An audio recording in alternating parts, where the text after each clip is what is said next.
Tama naman talaga si Pulong eh. Itong news na to, anong nagawa niya? Anong ligasin niya?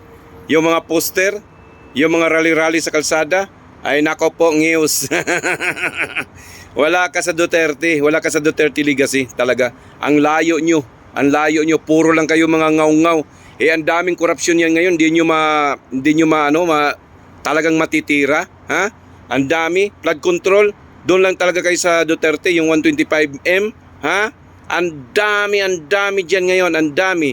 Wala kayong magawa, puro na lang kay Duterte. Alam naman niyo talaga tinitira niyo ang Sara Duterte dahil yun lang pinakamahirap yung tirahin. Kasi pag natapos na si Sara, Marcos na naman, di ba? Oh, madali na yung tirahin si Marcos, madali talaga.